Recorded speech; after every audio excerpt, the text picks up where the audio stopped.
Well, I think the pendulum swinging back to backs like him, to be 6'1", 215, to be a little bit more physical, and he's proven, I think, over the past few years to be more of a workhorse type runner that can play inside to outside. It felt like forever with college, everybody was like outside, outside. They just want to get to the perimeter and try to play in space. He especially is comfortable between the tackles. And I think for all these teams that are running inside zone and that are working off this Shanahan tree, he fits that really, really well. Thanks for listening to KC Sports Network, proudly presented by Emprise Bank. If you're thinking about starting a business or know someone who is, check out Emprise Bank's SBA loans. It's always good to know your options, and they can be your partner in possible. This is the 2025 NFL Scouting Combine here on Radio Row. I'm Nick Springer, filling in for Threema here on the road here in Indianapolis, Indiana. I've got a great guest with me, Emory Hunt from CBS Sports and Football Game Plan. Emory, thanks so much for joining us. Appreciate you for having me, man. Always a pleasure. Yeah, K-State has 3 players at the NFL Draft Combine here on location in Indianapolis. 2 of them in the defense, 1 on offense. Let's start with the offense with DJ Giddens at running back. Kind of a quiet guy, a real workhorse type running back. And this is a draft class that is very deep at the running back position. And Giddens is a guy that feels like somebody, it could be a real power back type player.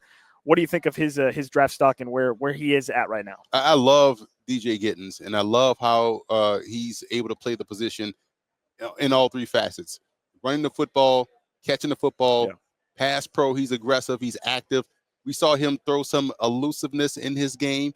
I know the Colorado game is what sticks in everybody's craw. Is him just making guys miss consistently, but you don't normally see big guys be able to have that type of elusiveness. And it was fascinating about him. He reminds me a lot of what K-State had a few years ago. And I thought this dude was going to be a really good running back for them. 34 for K-State, Alex Barnes. Yeah. And I thought Barnes had a chance because Barnes was a bigger back with elusiveness, good speed, but Giddens is on a whole nother level. And what I think will help Giddens out even more so, he's a closer. So when you need to close out a game and you hand him the football, he's not just getting the 3 yards that he will go 40, go 30. He will close out a game emphatically. And I think that combined with all the things that he does well as a receiver, as a blocker, really plays into his advantage in terms of getting drafted. You mentioned the Colorado game. Shiloh Sanders probably wasn't too thrilled about. He had to have seen 3 different Giddens out there because he kept tackling the wrong one. Yeah, he was having a bad game for sure. But you mentioned Giddens. The other aspect of I'm interested about with him is it felt like this year at K-State he really expanded his game passing wise, right? And it feels like NFL teams right now are really looking for running backs that can do that can receive the ball. You feel like that helps him, that he was able to demonstrate that a little bit more at K-State this season? Absolutely, because here's the thing. What we always tend to look at is like raw stats. Oh, this guy had 1,900 yards rushing. He only had 5 catches. And you want to say instinctively, well, he can't catch the football. They just didn't ask him to catch the ball. They didn't have to. Why? Because he had 1,900 yards rushing. So this is where we learn more about him. I'm glad they took an active approach and let's get him some more catches because we know he can catch. Yeah. And I think he can be a downfield guy, not just a swing, screens, flares, and flats guy, meets expectations receiver. He can be more in your downfield passing game because he showed comfort in catching the ball away from his body. And when you have that aspect, it makes things a lot different in terms of what you can do as an offense because we don't have to take him off the field. Yeah. On defense, K-State has 2 defensive backs in this draft. Jacob Parrish, who is a local kid from the Olathe area, played in the Kansas City area, goes to K-State. Marques Sigle, who started at North Dakota State, then went to K-State. What do you see out of those 2 guys? How do you think the defensive back class could be shaping up for this one? I've always said this. Kansas State is one of those places where it's I don't have to see the tape. If you told me we got a K-State receiver, preferably one last name, the Lockett. Yeah, yep. Or if you get a K-State running back, K-State O-lineman, or K-State defender, sign, seal, deliver. I don't have to see the tape. I could trust it. Sigle, to me, was outstanding. Safety that is, he's patient. He has ball skills. And when people say ball skills, it's not just about interceptions. It's about being where you need to be to make a play on the ball. Yeah. And he's always around the football. And I think Sigle is someone that really impressed me throughout the process. So I'm excited to see how he tests and runs. And not to say the other player isn't good, but Sigle to me was the one that just instantly stood out. And I know real quick, back to the offense, there was a guy that's not at the draft actually that you were intrigued by or interested in from K-State. Yep, Cephas, Dante Cephas. Yep. I was at the Tropical Bowl All-Star game, and he had himself a fantastic week. And we know this is where those smaller all-star games provide value, because here's a situation where you may not have the biggest stats, but here's an opportunity to show what you can do. Yeah. Then you have to go back and see, well, what did he do at other programs? And this is where this stuff kind of, yields itself. Hey, this is why this is important. And scouts were talking to him because he had a great week at the Tropical Bowl, and I'm glad he was able to show out and remind folks that he was a really good prospect coming out of high school and also in college. Yeah, could be another guy to keep an eye on for K-State. Emory, thanks so much for your time. As always, pleasure having you on, and good luck the rest of this week. Appreciate you guys. All right, thank you. This is the 2025 NFL Scouting Combine here in Indianapolis, Indiana. We're on Radio Row. I'm Nick Springer representing 3Ma here on Radio Row, talking all things K-State. And K-State has 3 players in this 2025 NFL draft class that I think some teams are excited about. I'm here with Jordan Reid from ESPN, NFL draft analyst. Jordan, welcome. How are you doing? How's your week been going, man? I'm good, man. I'm like a kid in a candy store at an event like this. This is like Christmas Day for me. I'm so excited to be here. Well, speaking of candy, there's an interesting player for K-State at the running back position, DJ Giddens, a bit of a bigger running back, more of a quiet guy, really. We've talked to him off the field, but you watch his tape, and he's certainly a guy that's not quiet on the field. Not at all. We talk about the steep draft class at the running back position. Where do you think DJ Giddens fits into that equation when you think about all these different running backs here? I get excited when I can talk about DJ Giddens. This is like one of my draft crushes this year. I go into the film, I watch him, and I'm like, man, this guy has tremendous footwork. He has really good vision, even though he doesn't have the ideal top-end speed, in my opinion. But his ability to make guys miss in short areas, he can make guys miss when safeties are coming down and trying to tackle him as well. And then he's a very underrated receiver out of the backfield as well. I thought he did a very good job of getting better in that aspect. So I think he's one of the more underrated, not only running backs in this class, but underrated players. Yeah, I wanted to ask you about his receiving ability, because it felt like that was something he was able to showcase a little bit more of this season at K-State. How much do you think that was important for him to do that, just to put it on tape? And then how much do you think that could impact how teams may view him in the draft? It was very important for him, especially when we're talking about a running back class that is so loaded. The more feathers that you have in your cap, that's always going to work in your favor, especially when you're a guy that can be an asset out of the backfield and not just a player that, can just run a swing or a check down here. We're talking about a guy that can really run actual routes and put linebackers in a bind or nickel or corners in a bind and be an asset in the passing game. So I really like what he was able to show on tape in the passing game. When you think about his running style, it feels like a really in-between the tackles, hard-nosed running style. Do you think there's some teams that maybe may look at that and say, hey, that's a better fit for us versus some of the other guys? He's one of those dudes that makes you bite down on your mouthpiece for those defenders. I really like just how rugged and tough he is, but he can beat you with finesse. What I mean by finesse, he can make guys miss, but also he can lower his shoulder and run through guys as well. So him having that versatile skill set like that, that's why I said he's one of my draft crushes this year. Yeah.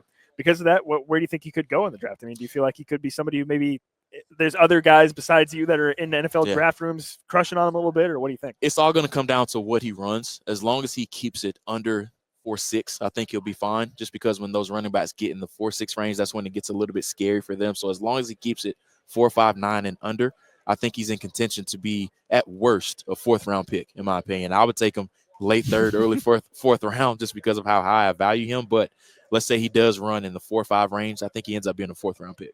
When you look at the defensive side of the ball for K-State, a couple guys there in the safety Marques Sigle and cornerback Jacob Parrish. What do you see out of those guys, and what do you think they may need to do here at the Combine to demonstrate to teams that they could be somebody that could be an asset? Both really good players. Parrish is a little bit undersized. I think he's probably going to have to transition to nickel on the next level, but like Mike Samerstill, we've seen those guys now transition outside. So he's one that I really like a lot. Very physical, really good ball skills, interchangeable as far as where he can play. So Parrish is a player that I really like a ton. Yeah, and when you look at Sigle, he's a guy that feels like he could be that rangy safety type, right? Has some good range and can make a lot of different plays. Yeah, and they interchange him quite a bit. He's played primarily free safety. He can come down, he can hit in the box as well. I love how physical he is when he comes downhill, and really likes to hit people as well. But the range on the back end, like you mentioned, I think that's one of the better parts of his game. Great. Awesome. Well, Jordan, thanks so much for your time. I know you're a busy man. You got a lot going on, and this is your time of year. So live it up, man, and thanks for joining us. Thanks for having me.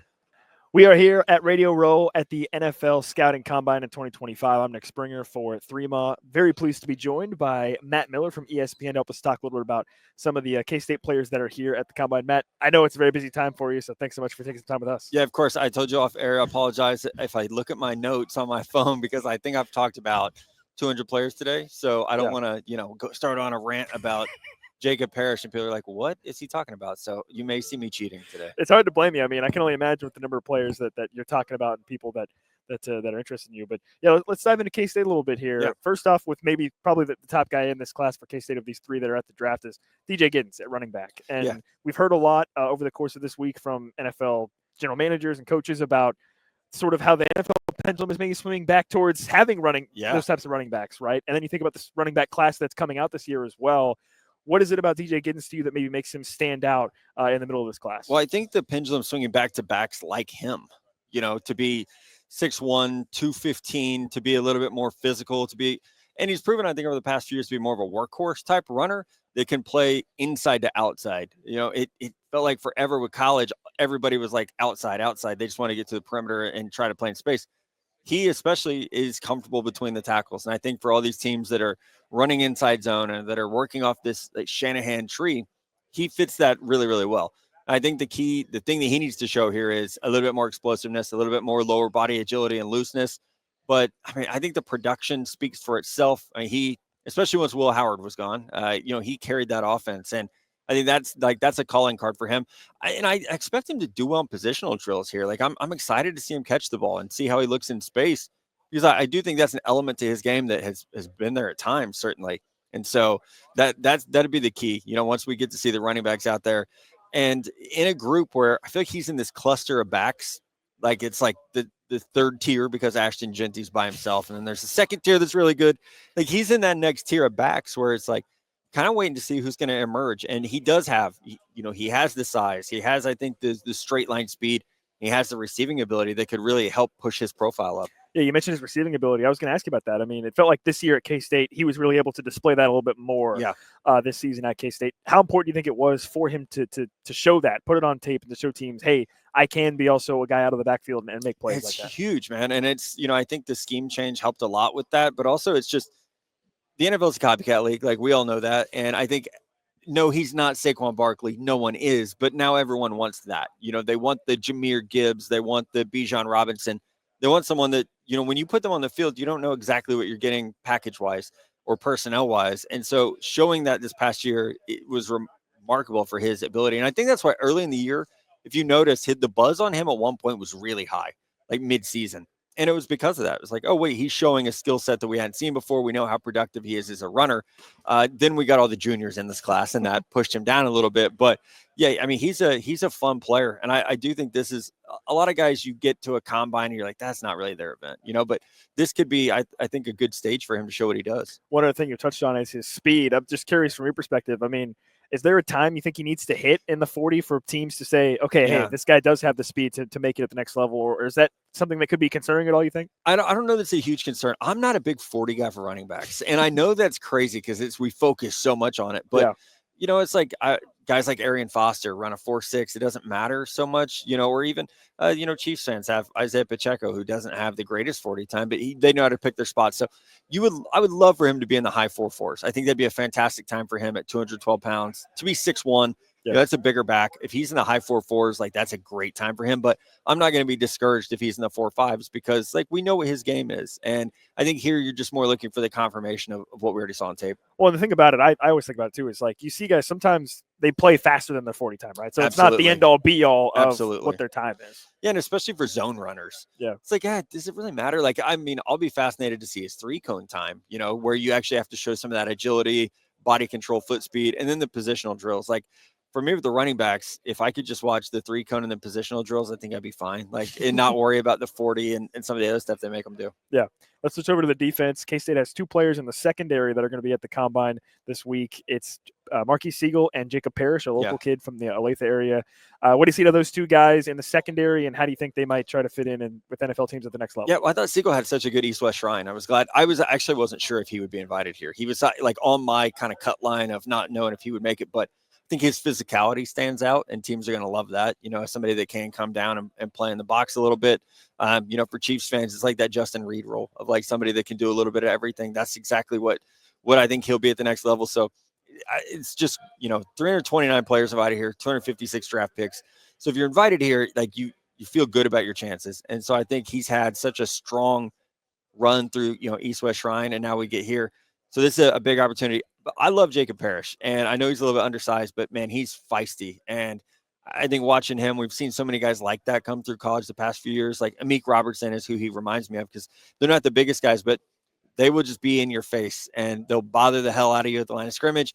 But he's so quick, he can work through transitions. Again, I don't know that this is the event for a guy like him, because he's not slow by any means, but I don't think he's a 4.2 guy. He's not going to put some time out where we're like, oh my gosh, did you see that? But watching him through defensive back drills, he's going to be really, really good at, the W drills and things like that, just because of how agile he is and his foot speed. You mentioned his size. I'm just curious from your perspective. You think about some smaller guys having more success recently. Yeah. Think that could help a guy like Jacob Parrish, where teams oh my gosh, yeah. 5 years ago may have said, but now they think, okay, well, the size isn't fully there, but we've seen guys have success. Yeah, without doubt. I mean, because, your slot corners on the field like 75% of the time now. So it did. It certainly used to be, oh, well, how do we cover this guy up because he has a deficiency in his size? Now, that just doesn't seem to be much of an issue anymore, the way teams are playing. So I do think it always helps when you have that person in the NFL that you can point to and say, like, okay, well, they're doing it at a high level and we're the same size or we're the same speed or whatever that background might be. So definitely helps. But I think the explosion over the past, 5 years, 10 years of nickel and dime coverage, it just has added a benefit to guys like Parrish, who, when I got started in this business, his size, you would say, oh, well, he's a day 3 pick almost automatically because he lacks size and he's just a slot corner. And then, guys like Chris Harris come along and completely change the perception of how we look at slot corners. You kind of touched on it a little bit, but for those guys on the defensive side, is there anything on the field really at this point they could do at this event to help elevate their draft status? Or is it more about maybe meeting with the teams and showing their personality in other ways? I think the interviews are most important. On the field, it is more so the position drills, I think, for defensive backs. Now, if you come out and run, a 4.2, that changes things, because it's like it's so rare to do that. So it certainly helps you. But, I do think it's that showing what they can do in a simulated coverage environment, showing their agility, their foot speed, the looseness of their hips. Those are the things that scouts are really checking here. And then, the combine it's mostly about confirming what you saw on tape. And so I think that's the key. You want to look better here than you did on tape athletically. If you can do that, you've really aced it. Awesome. Well, Matt, you've certainly aced it with us here on the show. Appreciate Thanks so much for your time. I know you're a very busy man, so I'll let you get back to it, but thanks so much. Yeah, you bet. Thank you.